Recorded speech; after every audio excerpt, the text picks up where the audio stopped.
Hi, everybody, it's Lee Caraher, and this is Everything Speaks, where we talk about how everything you do and say speaks for you if you want it to or not. Today, we're talking about projecting confidence, not arrogance in communication. It's number 4, I think, in our series about how to become a better communicator, where we're breaking down all the different elements so that you can deliver the message you want, meaning so that people hear your intent, your action, your meaning, your words, they know what to do.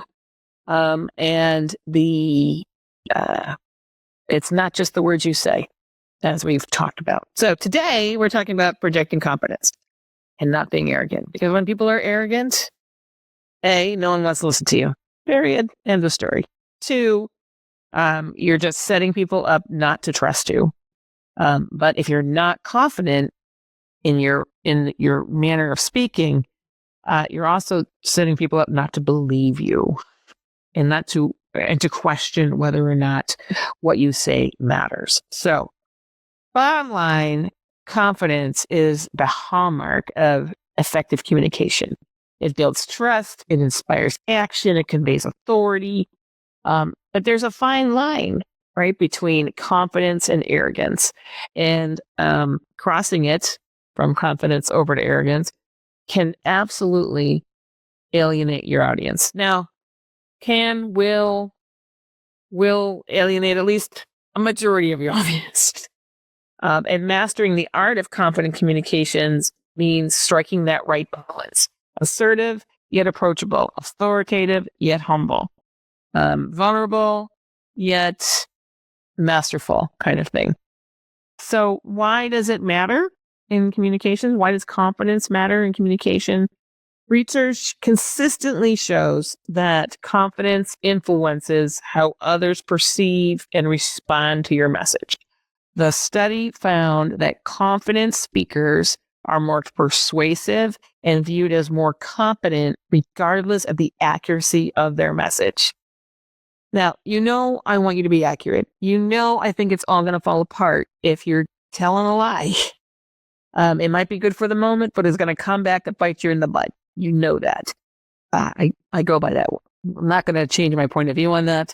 But getting through the moment, oh, that was a great speech, and then finding out you were disappointed because it wasn't factual, why bother, right? But still, confident speakers are more persuasive and are viewed as more competent regardless of the accuracy of their message. Meanwhile, HBR, Harvard Business Review, highlights how confident communication fosters credibility and enhances leadership effectiveness. I trust that person. That person knows what we need to do. I know what I need to do now. I'm going to go do it and report back, that kind of thing. But what happens when confidence veers into arrogance? Listeners often feel dismissed, undermining the very trust and rapport you're aiming to build. People only follow people they want to. I'll say that again too. People only follow the people they want to. And the more you can engender trust and respect in how you deliver your message with confidence versus arrogance, the better it's going to be. The key to this is to pair confidence with respect and humility. So let's talk about how to project confidence in communication. I've talked about this first one before, and many of you are going to know what I'm going to say, but avoid up talking. It's like, it's just as people who are just listening to me, not watching the video, can hear me massage my temple because it drives me so crazy. And it so undermines, particularly women who uptalk on this. And so uptalking, which is ending statements with a rising inflection, as if asking a question, or as if asking a question, can make even the most knowledgeable speaker sound uncertain. I emphasize there. It just puts everything you say into doubt because it sounds like you're questioning yourself at the end of the sentence. So what do you want to avoid particularly when you're delivering great news, right? Our team achieved a 20% increase in sales versus our team achieved a 20% increase in sales. Did they really? Did they? Did they not? Was she not sure about that? You want to maintain a steady downward intonation to assert authority and conviction. And this is more prevalent. I've seen this more prevalent in women than men in my career, but it's by no means do men not do this. It's just they don't do it as often. And we're also listening for it more in women than we are in men. That's a whole other conversation. And so, how can you avoid up talking? I think the best thing you can do is listen to yourself. Just record yourself in a meeting. Just say, hey, I'm trying to become better at, just record the conversation and go back and listen to it. And do you hear yourself going at the end of the sentence going, what? That's what you want to get rid of. Or, get a buddy. Have someone say, do I up talk? Just ask them, do I up talk? That's a question. You want to have that. As opposed to, I up talk. I up talk? Right? There's a difference there. The next thing, as I say, is to eliminate filler phrases. So filler phrases like I think, or just, or kind of, totally dilute your message and make you seem unsure.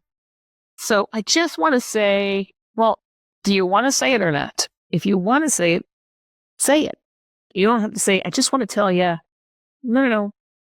I want to go to dinner. Instead of, I just want to tell you I want to go to dinner. It just makes you sound like, are you sure? Or not definitive, right? Or something like, I think that versus the facts say this, right? Or kind of, it's kind of good. Yeah, it's kind of good. No. It's good. It's like kind of good. It's good. Because these kinds of words, they dilute your message. They undermine your authority. They undermine what you're trying to say and make you sound unsure. So how many times have you heard a sentence like this? I just think we should kind of consider revising that timeline. Do you? Don't you? Right? Do you or don't you? We should revise the timeline to meet our goals more effectively. That's the answer. That's the sentence. I just think we should kind of, consider reviewing the timeline. It sounds like you're questioning yourself 6 ways to Sunday there instead of we should revise the timeline to meet our goals more effectively. Also, stop asking for validation. This is the word. Well, I guess these are all bad, but these are another worse, right? Does that make sense to you? Do you know what I mean? That conveys doubt. Conveys like you're not sure that you said it in a way that could be understood. Does that make sense? You guys, do you know what I mean?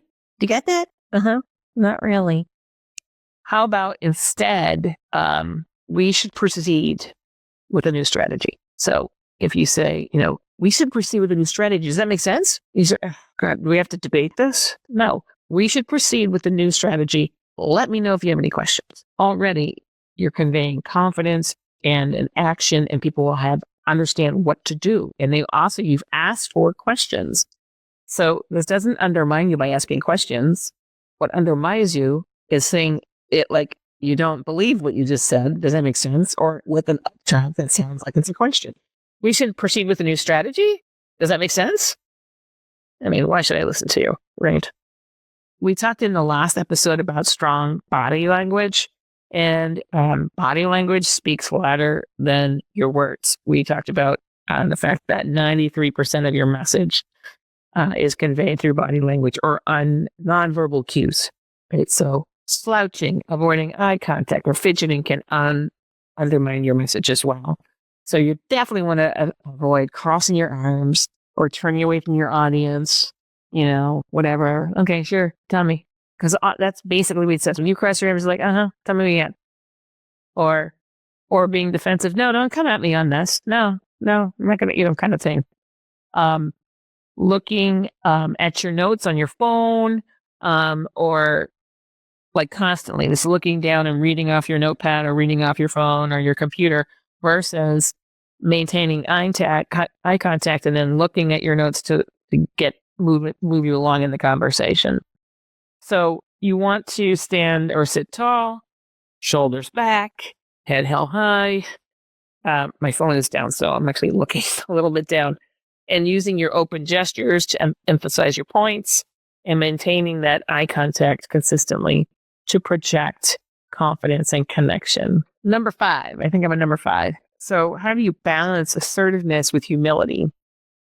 So confident communication doesn't mean dominating the conversation or dismissing other people's perspectives. On the contrary, absolutely on the contrary, active listening and respectful language are essential, as we talked about in episode 1 of this series.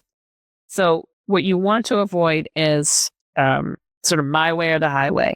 This is the only way to approach the project.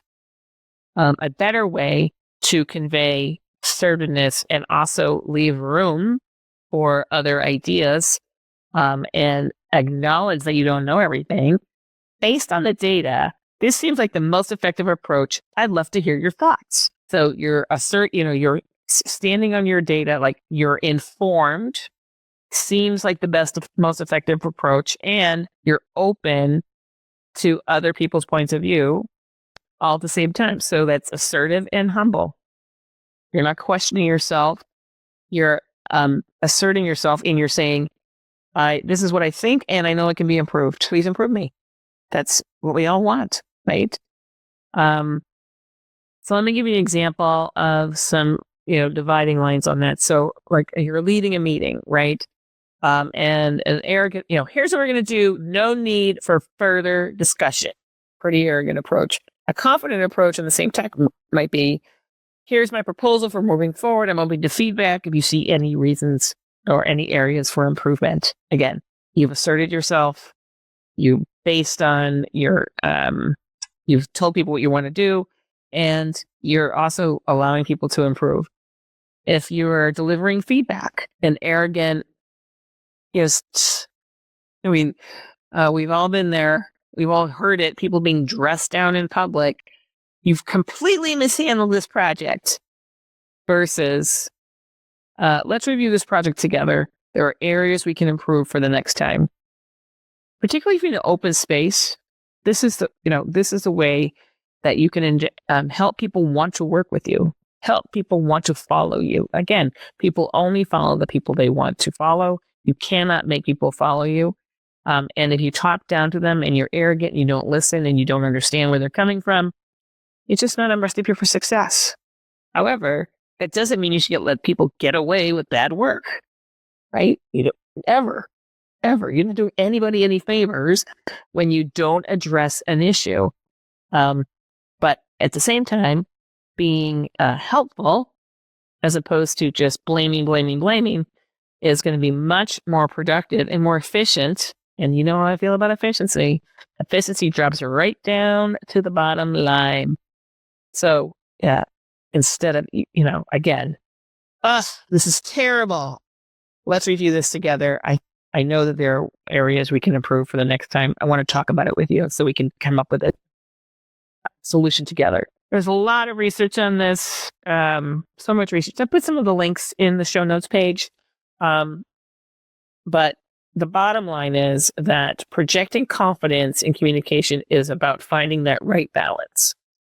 Use a firm tone, clear language, an open body.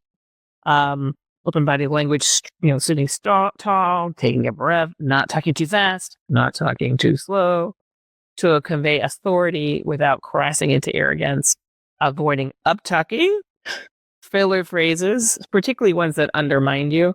I just think that, or what do you think? Or do you think you get it? Kind of stuff. And unnecessary validation seeking, all these things, up-talking, filler phrases, and validation seeking phrases. Do you get it? Did that make sense? Kind of thing. Just undermines us over and over and over again, and to the point where people don't know if they should pay attention or not. And that's not the point. The point is to, when you're speaking, to convey a message, even if it's a question, you're conveying a message, asking for input, so that people understand that you are the valuable member of the team that you are. When you are blending assertiveness with humility, you're showing respect for other people's input. We all get better with more input, period. When you master this balance, you're going to be communicating with clarity, credibility, and impact. And basically, that's the trifecta that we all want. You want that trifecta: clarity, credibility, and impact. so that when we communicate a message, people understand it and can act. All right. Until next time, everybody, I'm Lee Caraher, and this is Everything's Peace.